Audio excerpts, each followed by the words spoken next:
please welcome our colleague, Dr. Deborah Duong. Deborah is a director for AI development at Rejuve and director of network analytics at SingularityNET.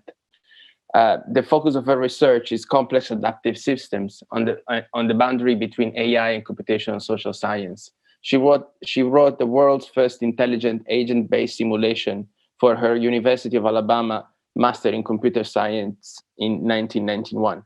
Today, Abby will tell us about Rejuve, and she'll be presenting the first demo of the application. Over to you, Deborah. Thank you so much for waiting. Well, hello. I'm here to show you our new Rejuve app that uses distributed data of the users on the blockchain and completely protects the data using advanced encryption technologies. The user owns the data and benefits from the data.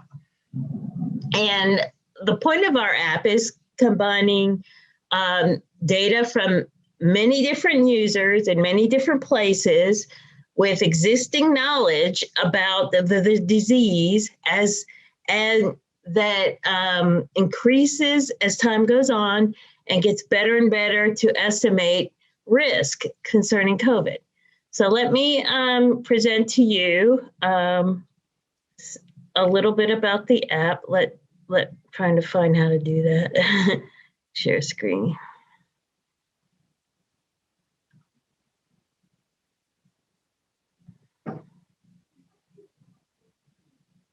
Okay, am I sharing my screen? Yes, we can see your screen. Okay, great. Thank you.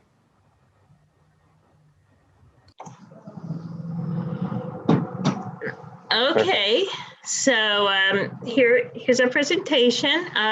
Here's our home screen of our app.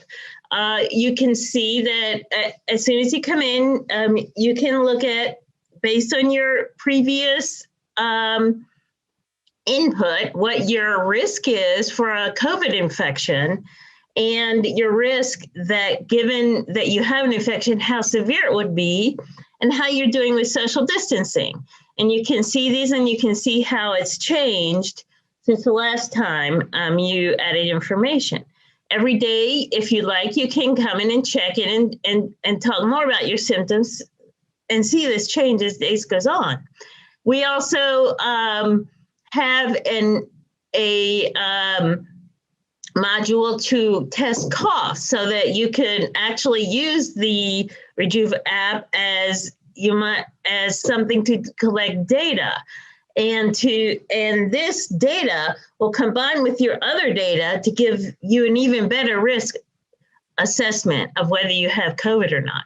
But one of the main things we like about our app is that we combine lots of different data from you, from your wearables, from your cough, from questions.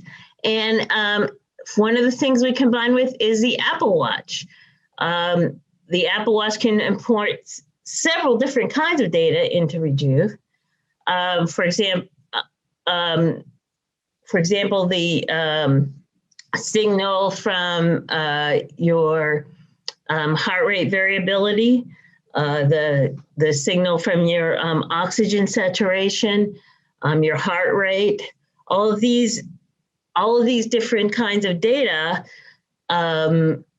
give a clue to what your risk of infection is. Together, they give an even better clue, especially with all the other questions you've asked. We ask questions about pre-existing conditions, a large variety of things that you can fill in. But even if you don't fill in, we can still give you intermediate risk scores for what you do. Then we come back and tell you the confidence that we have in our risk assessment, whether it's better or worse than last time. And then you can see over time how it's doing. In our COVID check-in, here's an example of some of the questions we ask. Whether you're shortness of breath, do you have a persistent cough, do you have a sore throat? Our questionnaire, has many, many different questions. And then after you answer these questions and take into account the data from your wearables and your cough test and also the data from other people in your area, we come back with a risk score and recommendations. And here's not just the risk number, but also recommendations on what to do. For example, here it's talking about quarantine. And then you can also export your symptoms and use this in other applications. Now, I don't have a good picture of the insides of the app, but this represents a Bayesian network. It's quite complicated, and lots of different facts are adding together to compute other facts, and then combined with anomaly detection from wearables, come up with that risk score. So some of the input is the questionnaire. Some of the input is what's called anomaly detection, which takes the signal of your heart rate variability, for example, that comes from your Apple Watch. And it looks at that over the past 30 days, and it finds if something unusual is happening. And the literature says that if something unusual is happening in your heart rate variability, in your temperature, in your heart rate, and amount of exercise, all those things together could indicate that you are in the pre-symptomatic phase of a COVID infection. And so what we do is we look for anomalies that are not easy to detect, either by themselves without wearables, or either by themselves with wearables. But altogether, this data altogether gives a better and better score and increases the value of each individual test. So inside the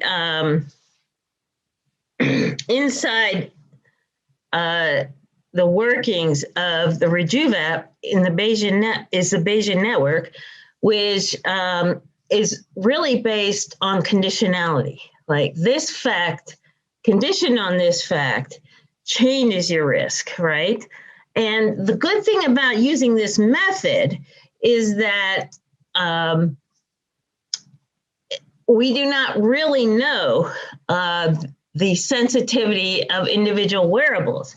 So even if your individual wearables data is not very exact, it can still contribute to your total risk.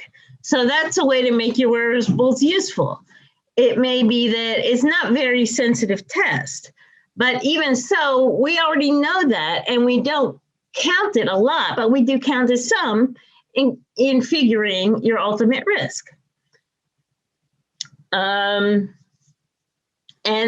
a very important thing is to take the anomaly of different signals happening at the same time. For example, if your heart rate goes up, there's a couple of reasons that could be true. For one, it could be that you've exercised a lot, right? So it's important that we use activity scores with heart rate to see if it's a possible pre-illness state, or if it's really because you're actually more healthy.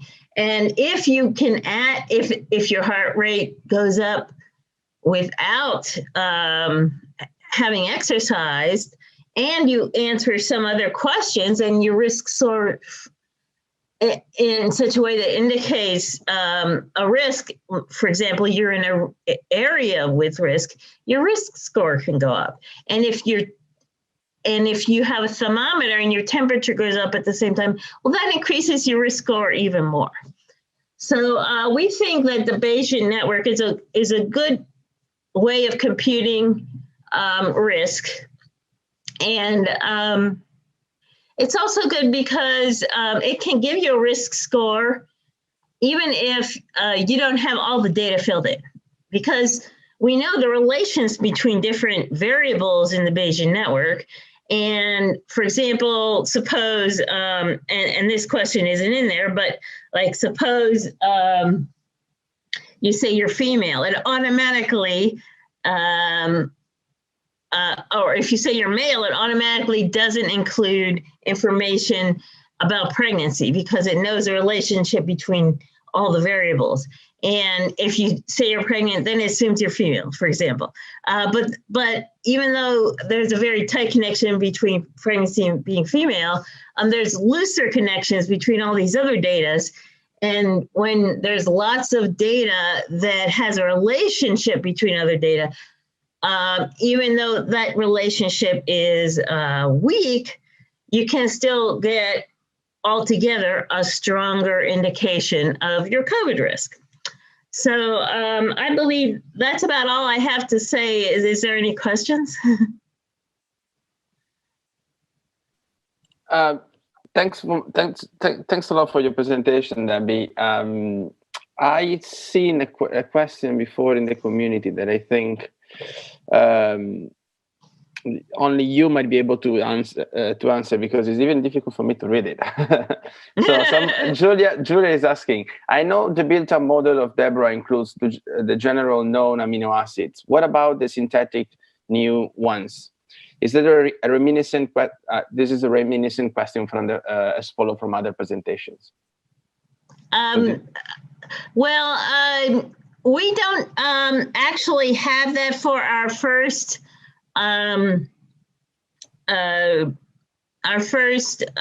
version of the Rejuve app.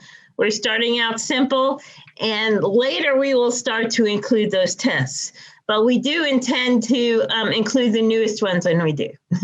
Okay, cool. Thank you for answering, and thanks a lot for the presentation. I think the app looks really amazing, and in all honesty, I didn't see the UX up until now, and it looks very slick, and I can't wait to see it available. And I would myself be a user, so I'm really excited about this.